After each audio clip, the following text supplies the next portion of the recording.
One of the worries of experts when coronavirus pandemic hit the world and was spreading fast was the likelihood of waves of the cases like it happens in other virus pandemics.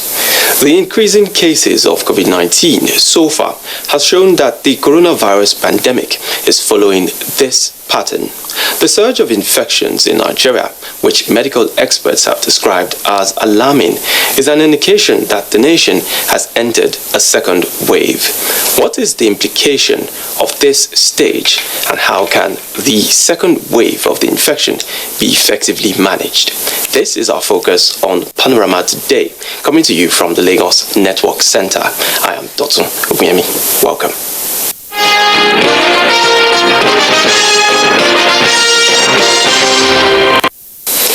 The Lagos State government has charged individuals involved in buying and issuing of fake COVID-19 test results to desist from the act or risk being prosecuted.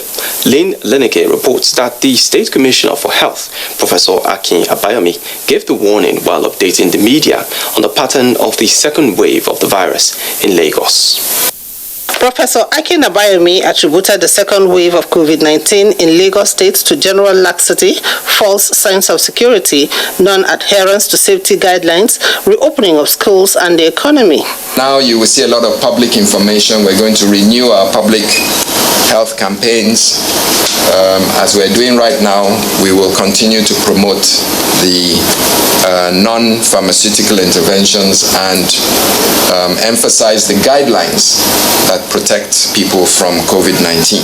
Professor Abayomi disclosed that an increase in positive cases from travelers into the country has risen to 8% in the last 1 week, noting that more stringent measures are being adopted by the state government to check the spread of the killer virus, particularly at the community level. Looking at our profile, and we're saying that majority of people don't get that sick.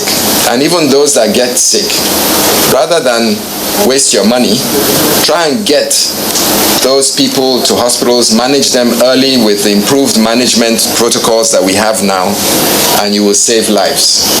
Early diagnosis allows for prompt and adequate management and care. The Commissioner for Health says the state has increased its testing capacity to between 2,000 to 3,000 daily. He therefore advised Lagosians to embrace safety guidelines and use the medical facility provided for free to get evaluated and treated if they notice any symptoms. In Lagos, Lynn Leneke, NTA News. Apparently disturbed by the new strain of COVID-19 surge, people are beginning to take serious the observation of safety protocols which are being enforced in public places. Shawal Khalil Ibrahim, who visited one of the testing and treatment centers in Abuja, reports that more people are voluntarily turning up to find out their COVID-19 status. The second wave of COVID-19 is soaring higher in Nigeria by the day, with Lagos and Abuja consistently recording the highest cases of the virus. Now, the virus manifests with more other symptoms than those relating to respiratory complications. We've had more cases needing oxygen in this second wave than the ones that came during the first wave. Though the festivities are not over, most people are beginning to behave in a way that the virus will be contained. I am here at this day Domo, one of the COVID-19 treatment and testing centers here in the FCT. From what I've seen in there are quite a number of people in there who have come for whatever reason to get tested. And if you like, that is to say that quite a number of people are voluntarily or for whatever reason coming out to get tested for COVID-19. So I encourage everyone to come and be tested. If you are down with fever and the malaria drugs are not doing good, just walk down here and you'll be tested. Meanwhile, it has been observed that some commercial transport operators are not fully complying with safety protocols. When you see that this person did not wear the face mask, and they tell him if you did not wear a face mask, you will not enter my motor. Before you enter, you have to put on your face mask. So I think that is a very nice Nice one. With an increased awareness about the second wave of the pandemic and subsequent compliance to safety protocol, many state governments, including the FCT, are now enforcing adherence to observance of personal safety measures amongst people to contain further devastating consequences of the virus once and for all. In Abuja, Salwa Khalil Ibrahim, NTA News.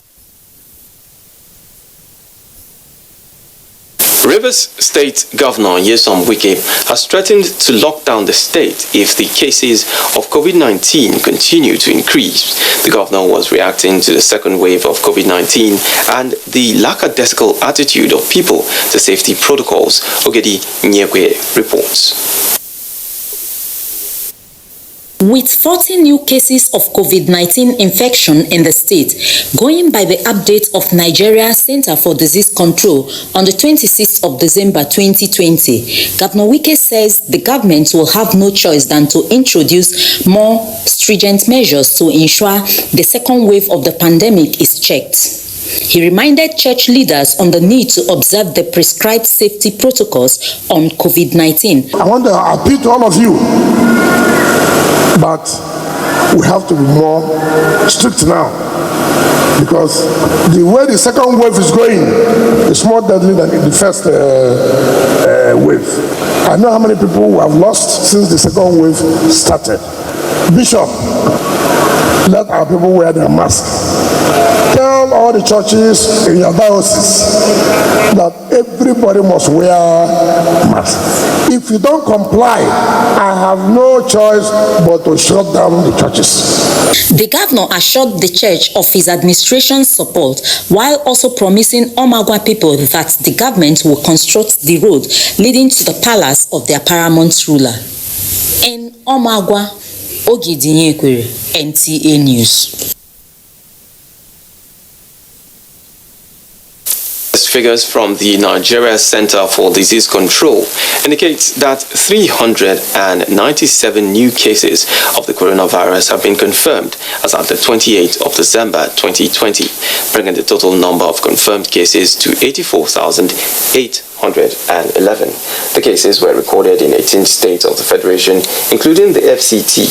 Lagos recorded the daily highest of 144 cases, followed by Plateau with 83 cases, Kaduna 48, Adamawa 36, Rivers 22, Oyo 16, Kebbi 10, Nasarawa 7, Sokoto 7, while the FCT and Kano recorded 5 cases each, Edo 4, Jigawa 3, Ogun 2, Akwa Ibom 2, Niger, Bauchi and Zamfara have 1 case each. Total number of those discharged stands at 71,357, while 1,264 deaths have been recorded across the country. We'll take a commercial break. Panorama continues shortly. These days, people get their news and information from more media sources than ever before. Some of the news and information given are fake, unverified, doctored, and manufactured to create confusion, stir disaffection, and cause disunity. Before you believe or share any news, ask yourself, is this real? Is it from a credible source? Is it verified or verifiable? Fake news is dangerous, whether you do it for fun or for political gains. Real people can get hurt. Fake news, don't create it, don't spread it. This is a public service announcement from NTA.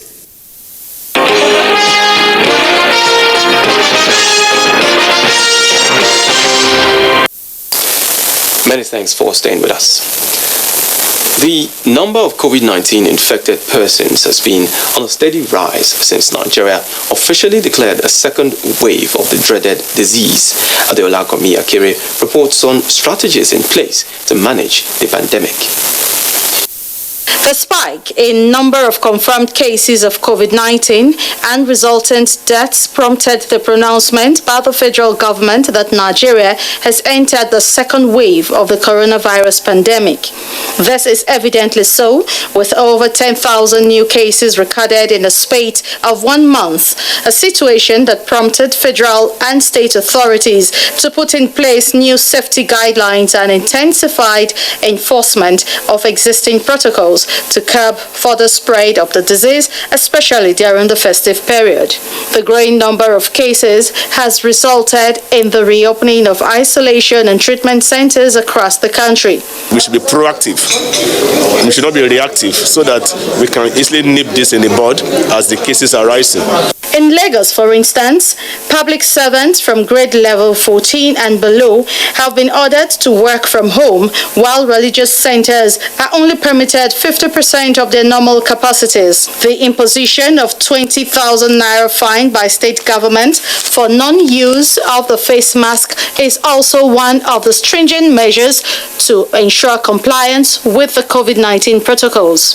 Only recently, 12 public facilities, including an event center, were shut for violating the safety guidelines. We must be responsible to our families and our colleagues at work. And until COVID is eradicated from this earth, we are going to have to live with COVID to protect lives, to protect our families, and to protect our economies. Monitoring and studies show that the number of infected persons is rising in local governments and states, indicating an upsurge in community transmission. Figures released by the Nigeria Center for Disease Control as at 27th December 2020 indicate that more persons have tested positive to COVID-19, with confirmed cases at 84,414, while 1,254 deaths have so far been recorded. And as Nigerians await the arrival of a COVID-19 vaccine, experts are advocating a strong synergy between government and the citizens, including implementation of spontaneous strategies. In Lagos, Adeola Komiake, NTA News. Joining me now to discuss the management of the second wave of COVID-19 in Nigeria is Professor Philip Njimanze from the International Institute of Advanced Research. He joins me live via Zoom from Owerri in Imo State. Many thanks for joining us, Prof. Thank you very much for having me. All right, my very first question is, what is responsible for the sudden increase in the number of cases of COVID-19? Yes, in Nigeria, it's just a reverberation of the international observation that the cases have increased in a second wave that is happening, and we get that reverberation here because you remember that most of the cases that occurred in Nigeria were imported cases, and then we now started having the local spread of those imported cases. So in this second wave that is happening internationally, is now actually reverberating and then giving us a second wave of the virus here. However, we still have a very low case prevalence. We have about, at least the statistics I saw today was about 84,811 cases. This represents only 0.00042% of our population. And out of this, 71,357, which is about 84.4%, have already recovered. And we regrettably have only about regrettably have a very high death rate of 1,254 people who have died, but it represents 0.15% of the number of cases we've had. So by disease importance, which we rate usually by mortality and prevalence, this is a very, very low priority when it comes to disease prevalence. And is there any truth in the news that a new variant of the virus has been discovered in Nigeria?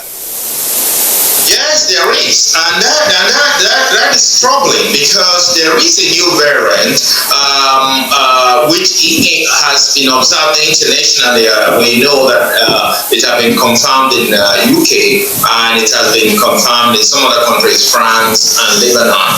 And it will not be doubtful to have an observation also occur here, though there is need for further confirmation of that information.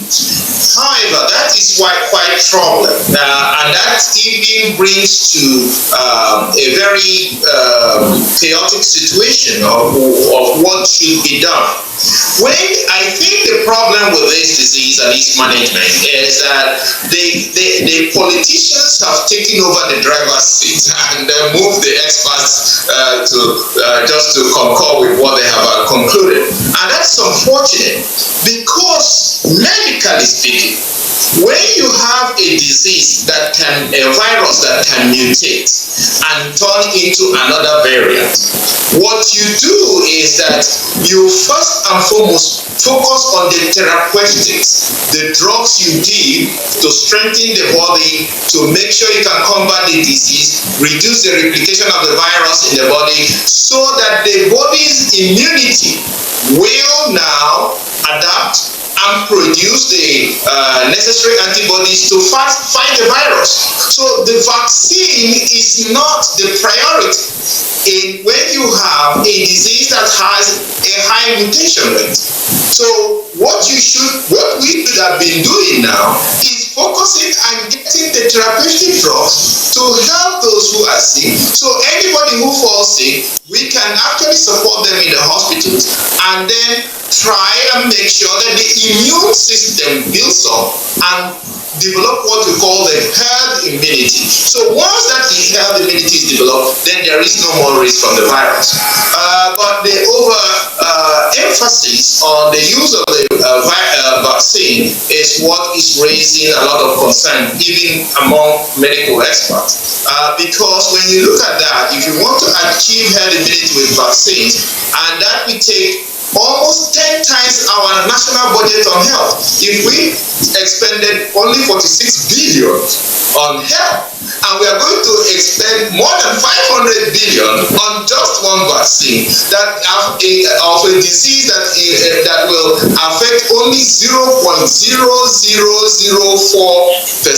of our population, it makes no sense, because we are using 10 times the national budget on health to expend on something that we don't even need. Because our strategy for dealing with diseases, we dealt with Lassa that way, we dealt with Ebola that way. So it's not necessarily to have vaccines for all these things, but to make sure we strengthen the immunity to defend people from the infection. And that's the path to go, and that's what makes medical sense. The fact of rushing to vaccine doesn't make any medical sense at all, because it is not the correct strategy. Because okay, what if now the new variant, if you have a 90% response rate to the old variant, the new variant you have a 50% response rate, and then a new variant comes up again, you have a 30% response rate. That means your vaccine is really useless in actually protecting anybody. So that's why it does not make sense. We do not see any medical rationale for the approaches that are being canvassed by politicians who are driving the response to this disease. And I want to also find out, with all the facts about the virus presently, is the second wave likely to be more deadly? Well, if it is led by the by a new variant, it's probably going to be. However, we have a lot of things going for us in Nigeria. You remember in Nigeria, we gave massive, and successfully so, massive river blindness prevention drug we call ivermectin, Mectizan we call it. So we gave these drugs to many people from different places, because we have an endemic region with this disease, a very endemic belt. Now it so happens that this drug we give sometimes 4 times every 6 months, 4 tablets every 6 months, actually props up the immune system to resist RNA viruses. And though it is not a curative drug for COVID, but because we have the propped up immune system, because of the spread of this river blindness prevention program, we are successfully seeing that our people are recovering from this disease far much more easily than they would have if they didn't have it. So there is a lot of things going for us. From the point of view of physical constraints, the climatic condition, high humidity, high temperature, are physical constraints to the virus. That means they do not permit the spread of the virus. And this is also good. And that is why we do not also see the medical rationale of lockdowns. In Europe, yes, you can make some justification case for lockdown because you have 2.5 to 3 people per family. So when you lock down and you prevent people from going to offices or shopping malls, you now take them, they can stay isolated in their homes because they have 2-3 rooms in their homes. In Nigeria, in urban cities, you have 1 or 2 rooms for 12 people, for 10 people. So when you lock down the system, everybody is clustering at home and they're not eating well because they're not having a job. So their immune system is down. So you are actually promoting the spread of the disease. So that is why we do not see any medical rationale for imitating or mimicking what is happening in Europe. Actually, we should be doing the opposite. We should open up and we should make sure that the precautions, the simple precautions in closed spaces. For example, the use of masks is very, very important in closed spaces because you can have both aerosol spread and droplet spread, and masks can help cut it down. So that is substantiated by evidence. And when you go into a hall with a lot of people there, like a banking hall, yes, it is rational to put on a mask. That will help. Such things and social distancing where it is possible. Prof, I was actually going to come to that because we see that people are now adamant to even use these non-pharmaceutical measures that have been outlined by the government. On the streets of Lagos and across Nigeria, we see people moving around now, not even wearing these face masks, not adhering to the social distancing rule, and even washing their hands. How does the government now again, enforce this to ensure that we flatten the curve? Yeah, basically, while you might not be, it will not be easy to justify people being outside and wearing masks because, as I said, the physical constraint of high humidity and high temperature in our environment is a physical constraint against the spread of the virus. But when you are inside, in a hall, in a public space, yes, it is rational and useful to put on masks. And you can use the authorities like in the banks or the churches or to enforce that. And we can do that. And this issue, and then educate the people, when you have to wear the mask and wear it properly. You have to put the beginning of the mask at the nose ridge and then the end of the mask at your chin. It is not a jaw mask. It's not just to... All right, thank you so much, Prof. Njemaze. We've been discussing the management of the second wave of COVID-19 in Nigeria. And away from that, the Honorable Minister of Humanitarian Affairs, Disaster Management and Social Development, Sadiya Umar Farouk, has condemned the killings and destruction of properties in southern Borno and Adamawa states. In a statement signed by the Permanent Secretary of the Ministry, Bashir Nural Akali, the minister who received with shock the news of the terrorist attack in Pemi, Chibok local government area, 4 other communities in Howell local government area in southern Borno and Gakida in Adamawa state, referred to the attacks as tragic and barbaric. Farouk commiserated with the government and people of Borno State, especially the families of the victims of the sad incident. She said the federal government condemns the attacks and commended relevant authorities and the Borno State Governor, Professor Babagana Zulum, who immediately visited the communities and directed the strengthening of security measures in the communities.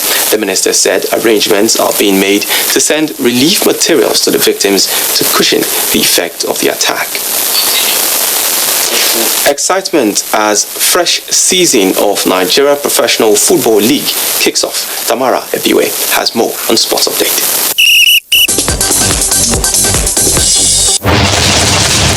Welcome to Sports Update. We begin with football, where jubilation and excitement greet the kickoff of the 2020-2021 season of the Nigeria Professional Football League. Akwa United and Dakada FC settled for a draw in the Ibom Derby in a match that was being live on the NTA. It's all about the control now. No desire to put the ball down. The goalkeeper should make it count. And certainly no pressure. Enyimba welcome Abia Warriors to Aba in an Oriental Derby on Tuesday, which will also be live on NTA. Rangers visit Rivers United on Wednesday for the conclusion of Match Day 1. In boxing, Nigeria's Ridwan Oyekola, popularly known as Scorpion, is now the World Boxing Federation champion in the super featherweight category after defeating Lucas Matias Montesino of Argentina in Ibadan, Oyo State.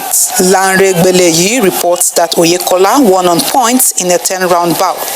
I thought I will knock him in the first round because it's not easy for me to knock him. But he's a great fighter. I respect him.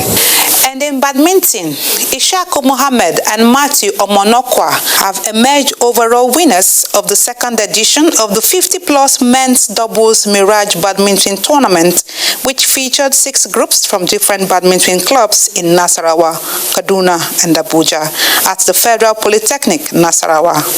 Initially, we wanted to have about 50 clubs, but because of the COVID-19 pandemic, we decided to bring in only clubs around Abuja and Nasarawa. The annual tournament is aimed at celebrating social harmony and love. And that's it on Sports Update. I am Tamara Ebiwe. And on that sporting note, to wrap up Panorama from the Lagos Network Center. Many thanks for watching.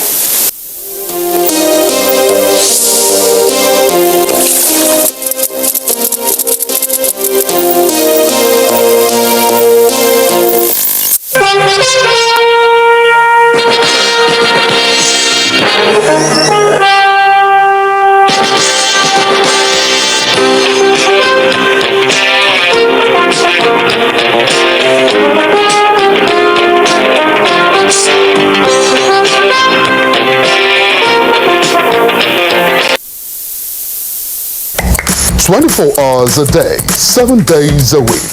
You can watch NTA International live on your TV, computer, iPad, tablet and phone. Log on to visiontv.co.uk and click on Entertainment, then NTAI. You can also download the iOS or